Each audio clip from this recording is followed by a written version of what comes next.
지난번 헌법재판소에서 총괄연구관 및 공보관으로 재직하시면서 지난 탄핵 사태 모순을 몸소 체험하셨던 분입니다.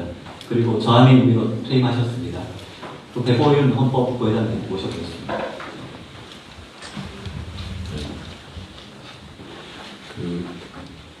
저는 지난 작년 1월 29일에 조선일보 최고식 기자 만난 사람 거기에 탄핵 관련 인터뷰를 한 적이 있습니다.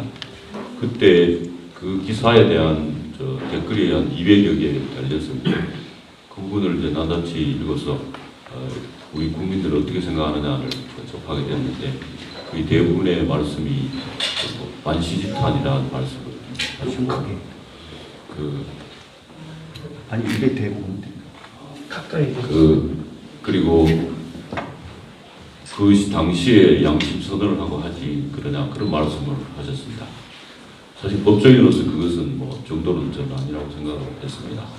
근데 제가 이 시점에서 다시 한번 생각했던 건 오늘 출범하기 전에 제가 당시에 공보관으로서 공직자로서 근무하면서 탄핵 사건과 관련해서 모든 이 사태의 연유가 된 원인이라고 정부 평가를 하고 있습니다.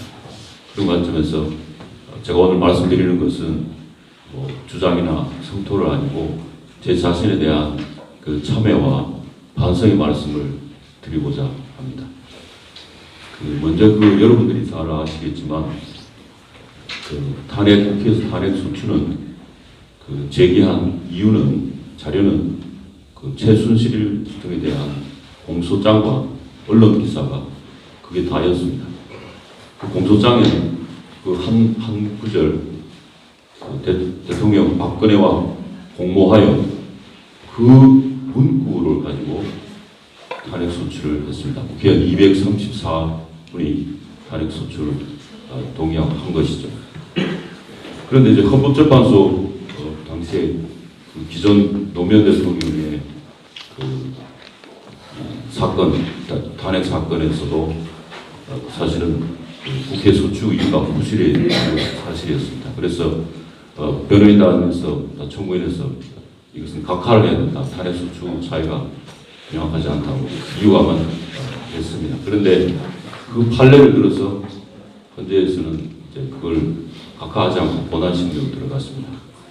그래서 그 국면에서 제가 지금 생각을 돌이켜보니 공소장 그것도 본인에 대한 것도 아니고 공모하여라는 그 한 문구를 가지고 소추하는 것은 소추 사유에 합당하지 않다고 해서 마땅히 각하로 해서 국회에 돌려보냈어야 마땅하지 않는.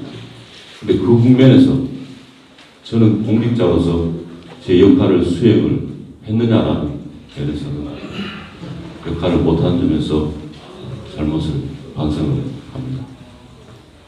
두 번째 문제로 역시 이어서 헌법재판소법에 보면 탄핵 사유와 동일한 것에 대해서 형사재판의 대상이 되면 탄핵 심판 절차를 정지하도록 되어 있습니다.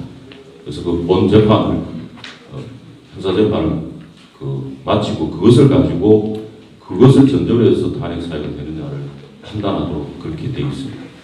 근데 당시에는 이것은 동일한 사유가 아니기 때문에 대통령 탄핵 대상인 박근혜 대통령이 기소된 것이 아니고 공범들이 기소된 사건이기 때문에 본인 사건이 아니기 때문에 이것은 재판 절차를 정지하지 않고 본안 판단을 한다고 그런 판단을 했었습니다. 그런데 사실은 내실은 좀 전에 말씀드린 것처럼 공소장에도 박근혜 대통령 공모하여 그것에 의탁해서 탄핵 소추를 했지 않았습니까? 그렇다면 그 사건의 본질, 공모관계가 있는지 또 본 사건에 대한 관계가 어떤 역할 그것이 있는지에 대해서는 충분한 심의를 거쳐서 확정된 것을 전제로 해서 그렇게 됐을 때 탄핵 사유가 되는 것을 판단하는 것이 법리적으로 맞습니다. 저는 지금도 그렇고 당시에도 그렇게 생각을 했습니다. 그런데 결과적으로는 헌법재판소의 판단은 정지하지 않고 권한 판단으로 나아갔습니다.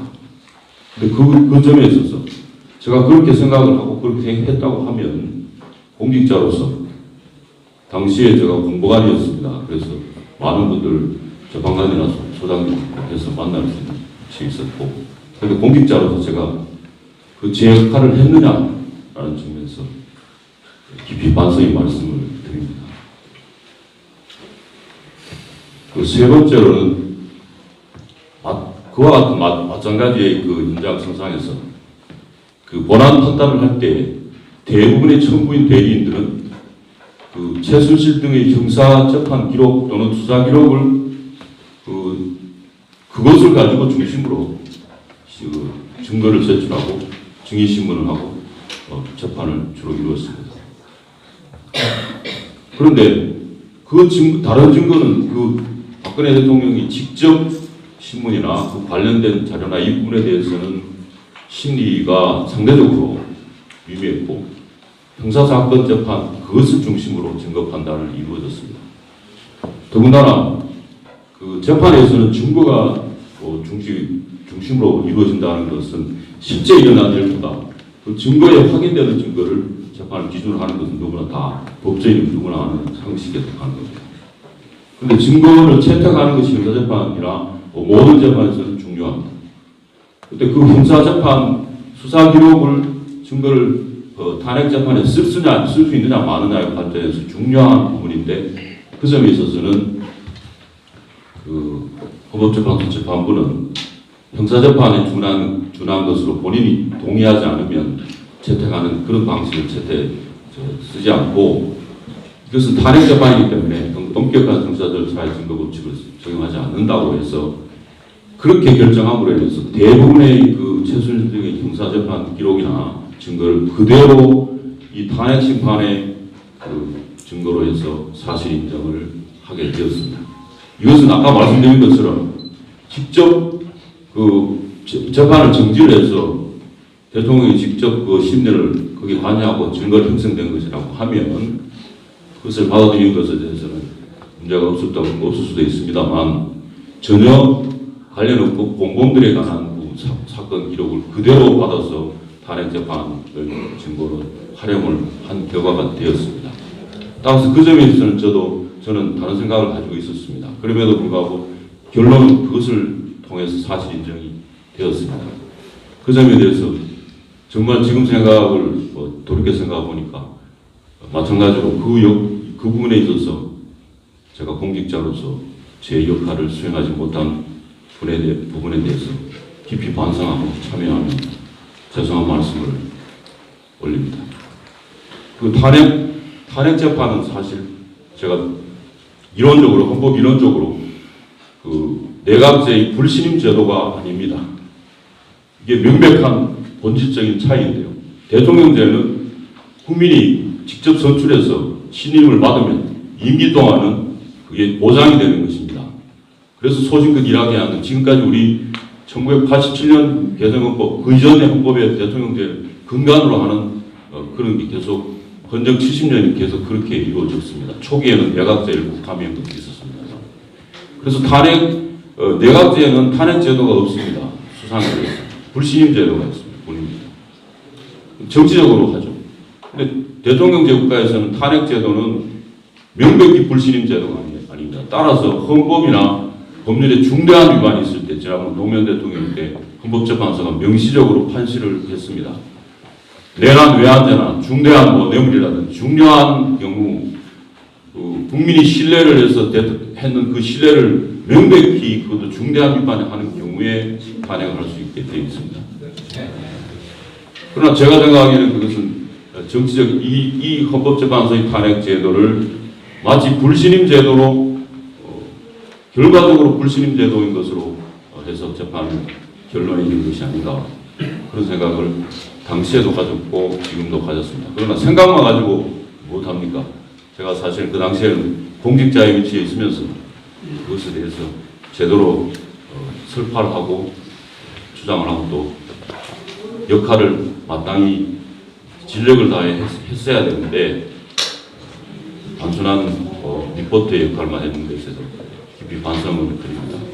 그래서 이 세 가지 측면에서 제가 사과의 말씀을 드립니다. 먼저 박근혜 대통령께 죄송합니다.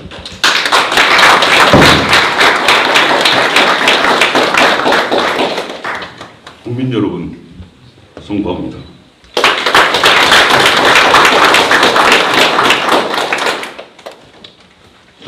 당군 이래 우리 대한민국의 그 종묘 사직과 또 대한민국 건국을 위해서 이룩하신 우리 건국의 영웅들, 그리고 그 6.25 전쟁을 통해서 피땀 흘려 지켜왔던 자유민주주의 소체제를 하시는 소국 영령들께 송구한 말씀을 드립니다.